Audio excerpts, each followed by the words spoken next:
ओम शांति। आज क्या है मीठे बाबा की मुरली मंथन की डेट है 27 अक्टूबर 2023। तो आज मीठे बाबा अपने बच्चों से कह रहे हैं तुम्हारे दिल में खुशी के नगाड़े बजने चाहिए, क्योंकि बेहद के बाबा तुम्हें बेहद का वर्षा देने आए हैं। प्रश्न है, माया ने मनुष्य को किस भ्रम में भरमा दिया है और जिस कारण वे स्वर्ग में चलने का पुरुषार्थ नहीं कर सकते। उत्तर, माया का यह जो पिछाड़ी का पांप है, 100 बरस के अंदर एरोप्लेन, बिजली आदि क्या क्या निकल गया है।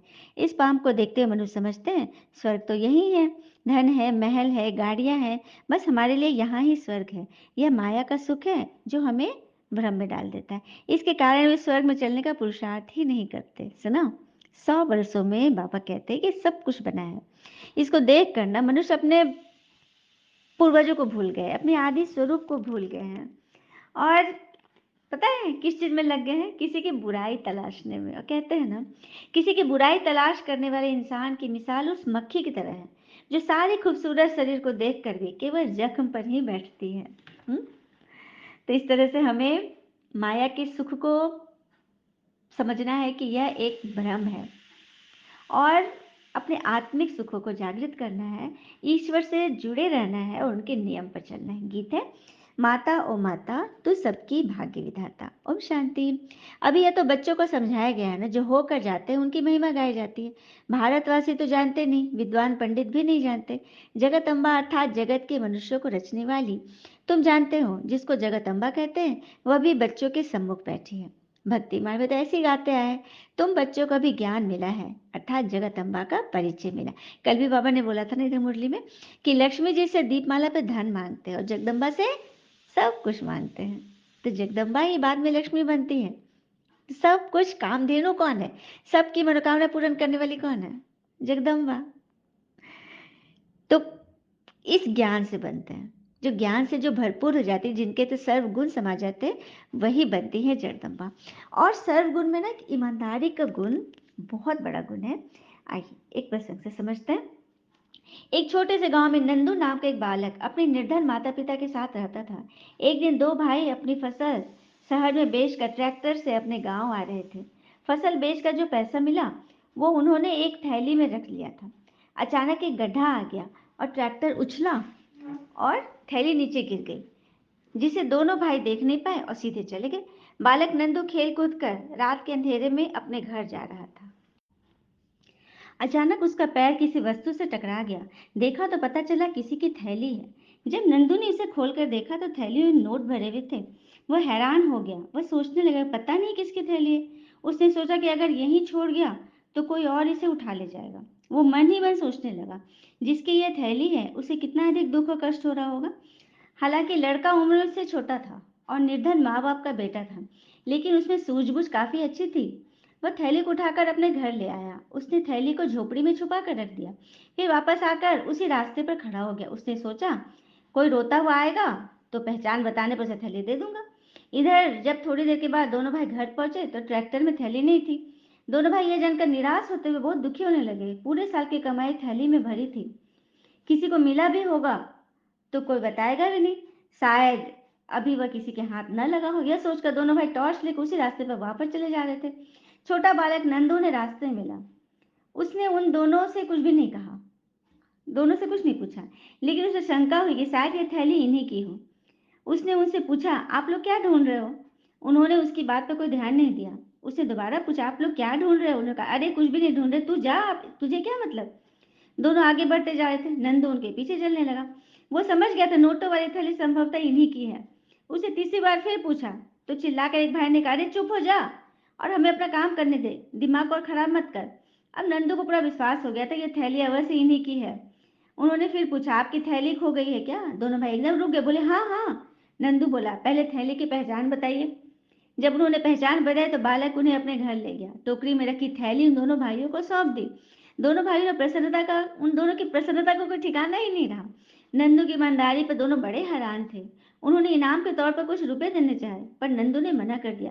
बोला यह तो मेरा कर्तव्य था। दूसरे दिन वह दोनों भाई नंदू के स्कूल पहुंच गए। उन्होंने बालक के अध्यापक को पूरी घटना सुनाते हुए कहा हम सब विद्यार्थियों के सामने उस बालक को धन्यवाद देने आए हैं। अध्यापक के नेत्रों में आंसू झरने लगे। उन्होंने बालक की पीठ थपथपाई और बोला बेटा, पैसे से भरे थैले के बारे में अपने माता पिता को क्यों नहीं बताया। नंदू बोला, गुरुजी, मेरे माता पिता निर्धन हैं, कदाचित उनका मन बदल जाता तो हो सकता है रुपयों को देखकर उसे लौटाने नहीं देते। ये दोनों भाई बहुत निराश हो जाते ना। यह सोचकर मैंने घर वालों को थैली के बारे में कुछ नहीं बताया। सभी ने नंदू की बड़ी प्रशंसा की और कहा, बेटा, गरीब होकर भी तूने ईमानदारी को नहीं छोड़ा। कितनी सुंदर कथा ना। और इस शिक्षा से हमें इस शिक्षा यही मिलती है हमें कि इस प्रसंग का सार यही है कि सबसे बड़ा गुण ईमानदारी का है। ईमानदार होना हमें सर्वश्रेष्ठ व्यक्ति की स्थिति में ले जाता है। जिस प्रकार छोटे से बालक को अपने ईमान को नहीं खोया, भले ही उसकी गरीबी के लिए कष्टदायी थी, लेकिन फिर भी उसने अपनी ईमानदारी का गुण मतलब कि बिल्कुल संभाल के रखा, सजोए रखा, है ना बड़ी बात। तो देवता अर्थात ईमानदार, वफादार, लेकिन यहाँ पे वफादारी हमें दिखानी है भगवान के ज्ञान को सुनने समझने की और नियमित रूप से चलने की। बाबा कहते हैं, भारत में रावण राज्य है तो उसको शोक वाटिका कहा जाता था। बाबा ने समझा है, तुम इस समय रावण राज में हो। मुख्य भारत की ही बात है। रावण राज में तुम भ्रष्टाचारी बन गए हो। राम अर्थात बेहद के बाबा है, सुख देने वाला। इस समय सभी मनुष्य आसुरी मत पर, बाकी रावण कोई 10 शीश वाला नहीं है। वह है 5 विकारों की मत, जिसको रावण मत कहा जाता है। श्री बाबा की मत है श्रीमत। अभी आसुरी संप्रदाय है ना, यह बेहद की बात है। श्रीमत से 21 जन्म सुख पाते हो, आसुरी मत से 63 जन्म तुमने दुख पाया है। तुम जानते हो यह रावण है, बड़े से बड़ा दुश्मन, जिसको जलाते रहते हो। और सबसे बड़ा रावण पता है क्या है? हमारा बेवजह बोलना। इतना ज्यादा हम बोलते हैं सारे दिन में कि वही हमारे लिए एक रावण का अंश ही बन जाता है। कहते हैं ना कि खामोश होने में और खामोश रहने में फर्क होता है। खामोश होना और खामोश रहने में फर्क होता है। खामोश इसलिए होते हैं जब किसी की बात बुरी लग जाती है। बात बुरी लगती है तो हम एकदम चुप हो जाते हैं, चुप्पी साध लेते हैं। और खामोश इसलिए रहते हैं क्योंकि किसी को मेरी बात बुरी न लगे। सुना? खामोश होना, हम खामोश तब होते हैं जब किसी की बात बुरी लगती है। खामोश रहते तब है जब हमारी बात, हम हमारे मुंह से कोई ऐसी बात ना निकले जो किसी को कष्ट हो। सुना? तो इन सब से बचना। और रावण को जलाना तो परंपरा से चला आ रहा है, एफिजी जलाते रहते हैं, लेकिन रावण तो मरता ही नहीं है। इस बार की एक सुंदर सी हंसी वाली बात थी कि रावण को हर वर्ष जलाते हैं ना, पटाखे, उसमें पटाखा छिपा होता है और तीर मारा जाता है अग्नि का और उसमें पटाखे जलने लगते हैं। तो एक पोस्ट आया कि इस बार रावण को पटाखों से न जला जाए क्योंकि पटाखों से बहुत प्रदूषण होता है। क्यों ना रावण को मारना ही है तो उसका गला दबाकर ही मार दे। मारना ही है, किसी तरह से मरा दे जिसमें ना कोई प्रदूषण हो, ना कोई शोर शराबा हो। तो बात तो हंसी की, लेकिन बात पते की है ना। फिर बाबा कहते हैं, बहुत सारी बात ना विद्वान पंडित आदि भी नहीं जानते, ज्ञान की सूक्ष्म बातें जो बाबा हमें बेहद की बातें बताते हैं, हमें सुख का वर्षा देते हैं, परंतु फिर भी घड़ी घड़ी में ऐसे पिता को भूल जाते हैं। भक्ति में भल पुकारते हैं, हे बाबा रहम करो, मर्सी ऑन मी, दया करो मुझ पर। तो बाबा कहते हैं, मर्सी तो करता रहता हूँ। जिस जिस भावना से देवताओं की पूजा करते हो तो अल्पकाल का सुख जरूर देता हूँ, और कोई सुख दे नहीं सकता, मैं ही सुख देता हूँ। भक्ति मार्ग में मैं ही देता हूँ। तुम मुझे याद करते हो तो साक्षात्कार जो कराता हूँ वो मैं तुम्हें तुम्हारे भक्ति का फल दिया। हम्म फल क्षणिक क्षणिक ही मिला, लेकिन मिला तो जरूर। हम्म अब बाबा आकर हमें अपना बनाते हैं। बाबा से प्रीत रखने में माया बहुत विघन डालती है, एकदम मुंह फिरा देती है। किस जन्म का सुख देने वाले बाबा से फारकती दिला देती है। बाबा समझाते हैं, भक्ति मार्ग और ज्ञान मार्ग में रात दिन का फर्क है। भक्ति करते करते जब कंगाल बन जाते हो तो बाबा आकर ज्ञान देकर 21 जन्म के लिए हमें माला माल कर देते हैं। भक्ति करके हम जन्म बाय जन्म अल्पकाल का ही सुख लिया, अब हमें सदा काल का सुख देने के लिए भगवान आया। बाबा कहते हैं, मैं आया हूँ तुम्हारा जो गवाया हुआ राज्य न वो वापस देने। बेहद की बात हो गई ना। हम्म लक्ष्मी नारायण आदि के जो महल थे, कितने हीरे जवाहरात होंगे, आगे चल के तुम सब देखोगे।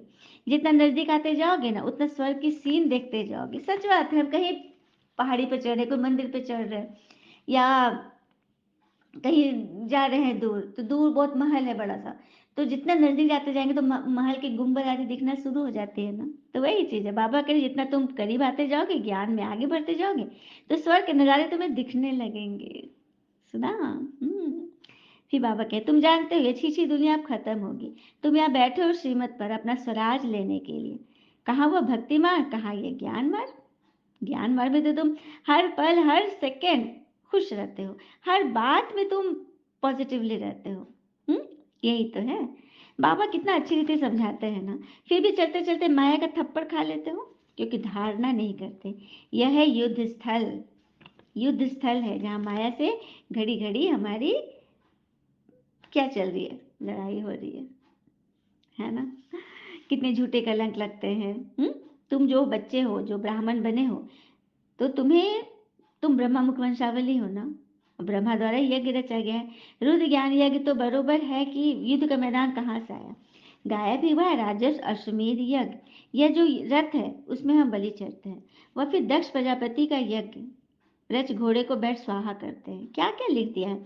तुम जानते हो सत्युग में भारत स्वर्ग था, तो जरूर यहाँ बहुत थोड़े ही होंगे। देवी देवता थोड़े होते हैं। देवी देवता कहाँ हैं? ज्यादा थोड़ी होते हैं, थोड़ी होते हैं। हम अपने घर में कितने देवी देवता रखते हैं? मुश्किल से 7-8। जो क्रीम बच्चे हैं उन्हीं को तो रखते हैं। तो ये बाबा कह रहे हैं, अच्छा बच्चे थक मत जाना, श्रीमत पर चलते रहना, श्रीमत को कभी नहीं भूलना।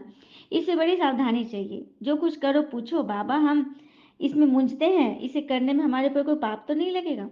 बाबा कभी कोई से लेता नहीं है। भक्ति मार्ग में भी ईश्वर दान देते हैं तो रिटर्न में ले लेते हैं। शिव बाबा लेकर क्या करेंगे? उनको कोई महल तो बड़े बनाने हैं। सब कुछ बच्चों के लिए करते हैं। बाबा कह रहे हैं मैं थोड़ी ना स्वर्ग जाऊंगा, सारी बादशाही तो तुम्हें मिलनी है, तो पुरुषार्थ भी तुम करो, मैं तो बस बताता हूँ। अच्छा, मीठे मीठे बच्चों प्रति भगवान की नमस्ते। हम बच्चों की भी प्यारे बाबा को नमस्ते। धारणा के लिए मुख्य सार, पहली पॉइंट, पुरुषार्थ में कभी भी थकना नहीं है, बड़ी सावधानी से श्रीमत पर चलते रहना है, मूंझना नहीं है। दूसरी पर, कोई भी पाप कर्म नहीं करना है, सच्चे सच्चे स्वर्ग में चलने लिए पवित्र बनने और बनाने की सेवा करनी है। वरदान, निश्चय बुद्धि बन, लौकिक में अलौकिक भावना रखने वाले डबल सेवाधारी ट्रस्टी भव। निश्चय बुद्धि बन, लौकिक में अलौकिक भावना रखने वाले डबल सेवाधारी ट्रस्टी भव। कई बच्चे सेवा करते करते थक जाते हैं, सोचते हैं यह तो कभी बदलना ही नहीं है। ऐसे दिल से कष्ट नहीं बनो, निश्चय बुद्धि बनो। मेरेपन के संबंध से न्यारे होकर चलते चलो। कोई कोई आत्माओं का भक्ति का हिसाब चुकते होने में थोड़ा समय लगता है, इसलिए धीरज धरो, साक्षीपन की स्थिति में स्थित हो, शांत और शक्ति का सहयोग आत्माओं को देते रहो, लौकिक में अलौकिक अनुभव करो, डबल सेवाधारी ट्रस्टी बनो। स्लोगन, अपनी श्रेष्ठ वृत्ति से वायुमंडल को श्रेष्ठ बनाना यही सच्ची सेवा है। तो अपनी श्रेष्ठ वृत्ति अर्थात हर किसी को इज्जत से बात करो। जो दूसरे को इज्जत देता है असल में वो खुद इज्जतदार होता है, क्योंकि इंसान दूसरे को वही देता है जो उसके पास होता है।